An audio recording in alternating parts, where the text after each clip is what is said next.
नमस्कार। आप सभी का स्वागत है शशि की कहानी पार्ट 2 में। अब आगे देखिए क्या होता है।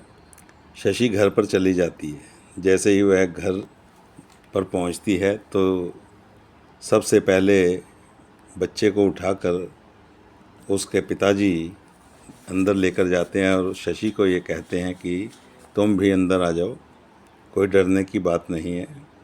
जैसे ही वह अंदर जाती है तो कुछ खाने के लिए देते हैं बच्चे के पिता, जिनका नाम है रमेश। रमेश बहुत ही अच्छे ख्यालात के व्यक्ति हैं। वह शशि को कुछ खाने के लिए देते हैं। शशि पहले तो मना करती है, फिर कुछ खाने लग जाती है।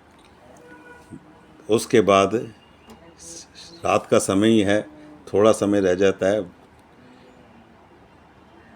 रमेश ये कहते हैं शशि से कि आप इधर वाले कमरे में आप लेट जाइए और यह कुछ कपड़े हैं वो पहन लीजिए।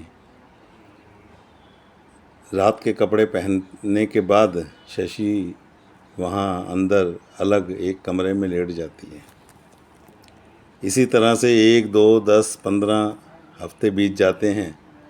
चलते चलते एक दिन रात के समय वह अकेली अपने कमरे में लेटी हुई रहती है तथा रमेश जी भी ऊपर अपने कमरे में लेटे हुए हैं और बच्चा जो है अब शशि के साथ सोता है। वह इतना घुल मिल गया कि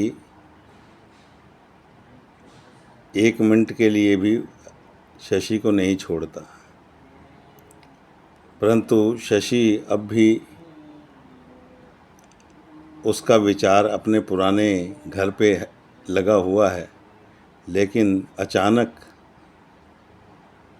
एक दिन रात को कुछ बदमाश अंदर घर में घुस जाते हैं और जैसे ही वह रमेश के कमरे में पहुंचते हैं और वहाँ रखी हुई तिजोरी को तोड़ने लगते हैं, रमेश उठ जाते हैं और रमेश उनको रोकते हैं, परंतु वह रुकते नहीं और उनको धमकी देते हैं कि या तो पैसा दे दो और या फिर हम तुम्हें यहाँ इस स्थान पर नहीं रहने देंगे। तुरंत एक गोली की आवाज़ आती है। शशि डर जाती है और रमेश को गोली लगती है। अब वह अकेली कुछ बोलती नहीं, चुपचाप से अंदर ही दरवाज़ा बंद करके बैठी रहती है। जैसे ही सुबह का समय होता है, जो वैसे ही धमाके की आवाज़ें उसके कान में गूंज रही थी। वह शोर मचाती है कि चोर चोर चोर की आवाज़ करती है और आस पड़ोस के व्यक्ति वहाँ आ जाते हैं और देखते क्या हैं कि रमेश जी वहाँ पर उनकी लाश पड़ी है।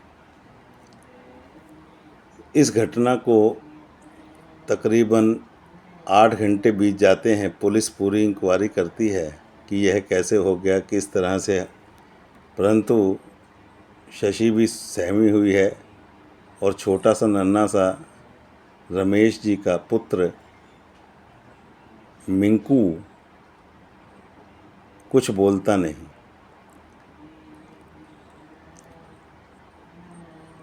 उसको कुछ भी इस बात का ज्ञान नहीं रहता कि अब मेरे पिता रमेश नहीं है। इंक्वायरी चलती रहती है, कोई हल नहीं निकलता। बदमाश अपना काम कर कर चले जाते हैं, परंतु बदमाशों को पकड़ना बहुत ही मुश्किल रहता है। लेकिन शशि अब भी मिंकू को संभाले हुए है और मिंकू की सेवा में ही लगी रहती है। वह स्कूल जाना आना उसी की राह देखती है, क्योंकि अब उसे और किसी चीज़ से कोई लाभ नहीं रह गया। उसका मन केवल उसी के अंदर है। धीरे धीरे मिंकू बड़े होने लगता है और वह अब इस वक्त 10वीं क्लास का एग्ज़ाम देने के लिए जाता है और अपनी माँ माँ कहकर कि मेरी माँ ही शशि है, वह इतना समझने लगता है और उसी को ही अपना वह बेटा समझती है। बस उसे और कुछ चाहत नहीं है, केवल वह उसके साथ रहे। पैसे की कोई कमी नहीं है, नौकर चाकर चारों तरफ हैं। काम के लिए बाई आती है और वह सभी काम करके, लेकिन एक दिन शशि बाई को रोकती है, कहती है कि आज तुम मत जाना, क्योंकि आज मेरा मन बड़ा ही उदास है। आगे कल।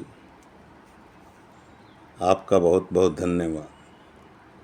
पार्ट 3 कल बताएंगे।